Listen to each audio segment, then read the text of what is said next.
Hi, welcome to another episode of PSLE Science Made Simple. I'm Mr. Gerard, and I'm a PSLE Science Specialist here at the Pique Lab. In this video, I'll be analysing a past year exam question. I've also prepared this question for you to download for free by clicking a link in the description box below. So, let's get started. Question number 1. Some students made the following statements about forces, and this question is asking which student statements are correct. Firstly, Amanda says that a force can either be a push or a pull. Is this true? Now let me give you an example. Mr. Gerard is a very picky eater, and I'm not a very big fan of salads.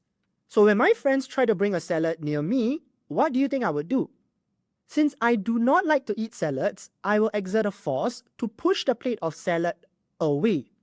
But what if now somebody brings me my favorite Oreo milkshake? Will I still push the Oreo milkshake away from me? No, instead, I will now exert a force to pull the milkshake towards me.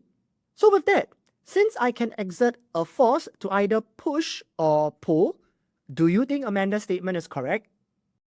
Yes, so let's put a tick here. Now second of all, Bernice says that a force can cause a moving object to move faster. Mr. Gerard loves to play football, and I usually play football with my friends. If during the game, Mr. Gerard sees that the ball is already very near the goalpost, what do you think I would do? I would run towards the ball and kick the ball into the net, correct? Now upon kicking the ball, do you think the ball will move faster or slower? The ball will move faster.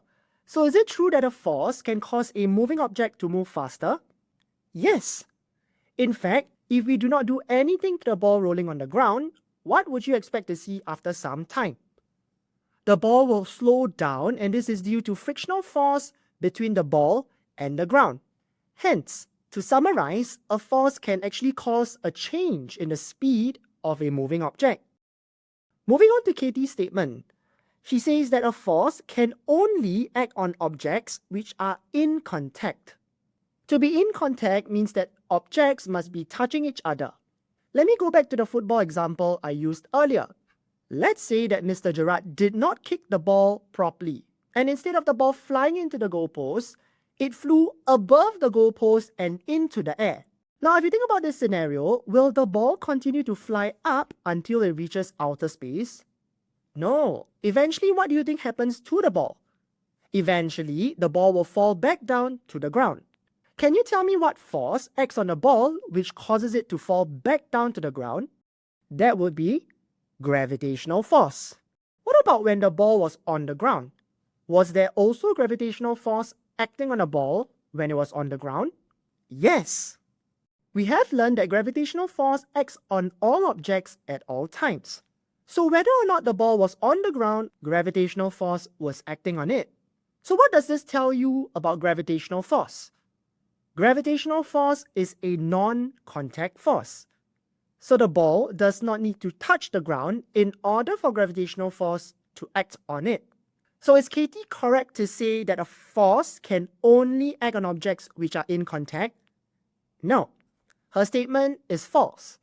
With this, let us also quickly recap on the forces we have to know at the P6 level, and whether each of them are contact or non-contact forces. Do you remember what other forces are there besides gravitational force? I always tell my students to remember this acronym. Good friends eat McDonald's. Now G over here stands for gravitational force, F stands for frictional force, E stands for elastic spring force, and lastly M stands for magnetic force. Now earlier on, we already said that gravitational force is a non-contact force. What about frictional force? For there to be frictional force, two surfaces must be rubbing against each other. So is frictional force considered a contact or non-contact force? Frictional force is considered a contact force. What about elastic spring force? For there to be elastic spring force acting on the springs, springs must either be stretched or compressed. So let's take a look at how springs are stretched. Springs are stretched when there's a mass of load attached to the spring. This means that elastic spring force acts on a spring only when a mass of load is attached to the spring. That means the mass of load must be touching the spring. Hence, Is elastic spring force a contact or non-contact force? Elastic spring force is a contact force. Now lastly, for magnetic force, do we need magnets to touch each other in order for them to attract or repel? No, because magnetism can act at a distance. So is magnetic force a contact or non-contact force? Magnetic force is a non-contact force. Now lastly, let's move on to Desmond's statement. Desmond says that a force cannot be seen and its effects cannot be observed. Let's look at the first part of the statement. Can a force be seen? Looking back at the ball in the air, what force was acting on the ball? The force acting on the ball in the air was gravitational force. And gravitational force caused the ball to fall back to the ground. However, could we physically see the gravitational force pulling the ball back to the ground? A hand stretching out and grabbing the ball towards the ground? No. So is it true that forces cannot be seen? Yes.